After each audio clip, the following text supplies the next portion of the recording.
సికింద్రాబాద్ చిలకలగూడలో ఓ యువకుడి దారుణ హత్య అక్కడ కలకలం రేపుతూ ఉంది. 23 ఏళ్ల యువన్ అనే యువకుడు బీటెక్ 3వ సంవత్సరం చదువుతూ ఉన్నాడు. బీటెక్ విద్యార్థి.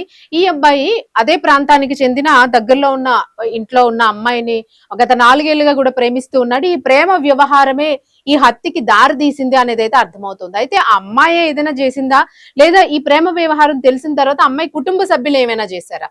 దీనికి సంబంధించి ఇందాకటి వరకు కూడా కొంతసేపటి వరకు కూడా ఒక సస్పెన్స్ ఉంది. బట్ ఇప్పుడు కొంత సస్పెన్స్ వీడినట్లుగా తెలుస్తుంది.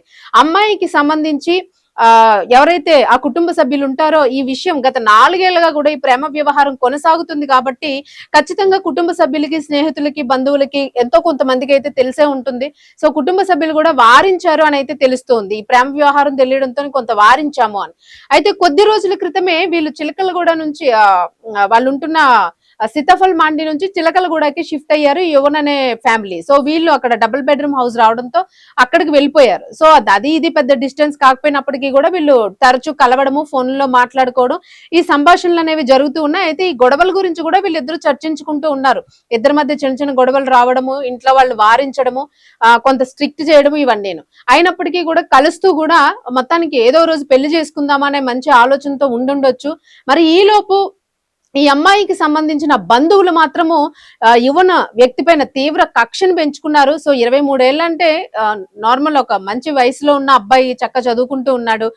మరి ఇలాంటి అబ్బాయిని అత్యంత దారుణంగాను 6 కుటుంబ సభ్యులు కత్తులతో పొడిచి దారుణంగా హత్య చేశారు. పరుగు పరుగు పెట్టించి వెంబడించి మరి చంపారని అయితే అంటూ ఉన్నారు కుటుంబ సభ్యులు. అయితే అబ్బాయి తన ఇంట్లోని నైట్ క్రికెట్ మ్యాచ్ చూస్తూ ఉన్నాడంట.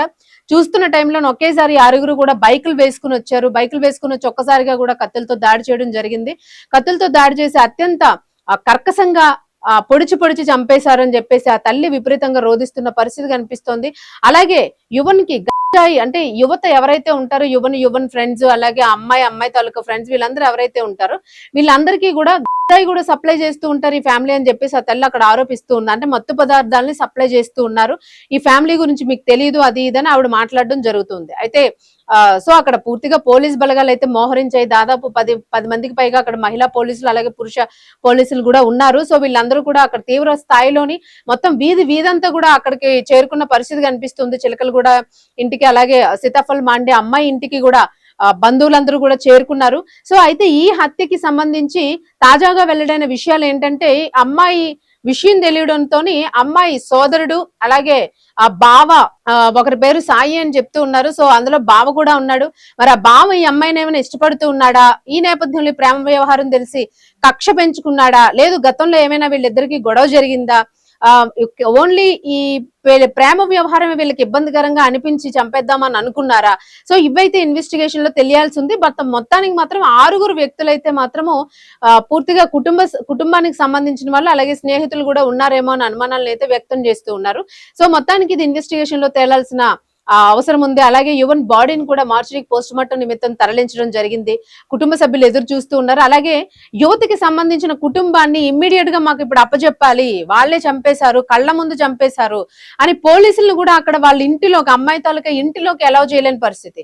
ఎందుకంటే వాళ్ళు అడ్డంగా ఉండిపోయారు, వాళ్ళ ఇంట్లోనే ఉన్నారు, మీరు వదిలేస్తే మేము వాళ్ళ అంతు చూస్తాము, మాకు అప్పగించండి వాళ్ళని, వాళ్ళ ప్రాణాలు మా చేతిలో ఉన్నాయి, మీరు నిర్ణయం తీసుకోవడానికి వీల్లేదు, మా అబ్బాయిని నిర్దాక్షిణ్యంగా చంపేశారు, దీనికి మేమే మా పగ తీర్చుకోవాలి, దెబ్బకి దెబ్బ కొట్టాలి అన్నట్టుగా అక్కడ తల్లిదండ్రులు వ్యవహరిస్తున్న తీరు అక్కడ కనిపిస్తుంది. సో దీన్ని ఎంకరేజ్ చేయము, అయినప్పటికీ కూడా వాళ్ళ బాధ, వాళ్ళ ఆవేదన అలా ఉంది. అంటే అత్యంత దారుణంగా కన్న కొడుకుని కళ్ళ ముందే పొడి చేస్తూ ఉంటే ఏ కుటుంబం కూడా తట్టుకోలేని పరిస్థితి.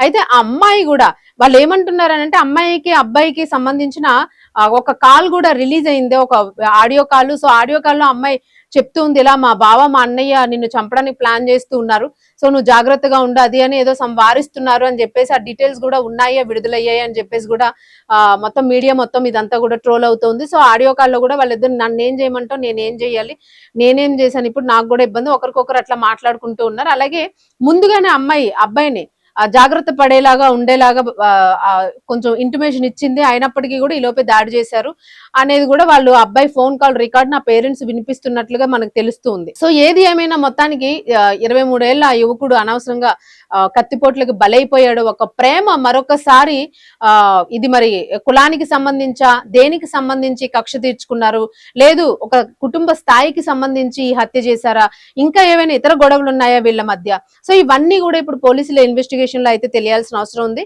మొత్తానికి ఏదైనా చిలకలగూడ ప్రాంతం అంతా కూడా, ఆ ఏరియా మొత్తం కూడా చాలా జనాలు అయితే అసలు ఇసకేస్తే రాలినంత జనం అయితే అక్కడ కనిపిస్తూ ఉన్నారు.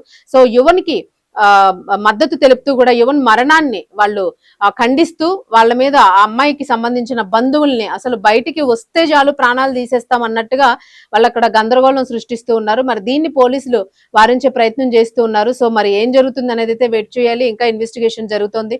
అలాగే నిందితులను కూడా పట్టుకునే పనిలో అయితే ఉన్నారు పోలీసులు. సో దీనికి సంబంధించి ప్రస్తుతం ఇదే అప్డేట్.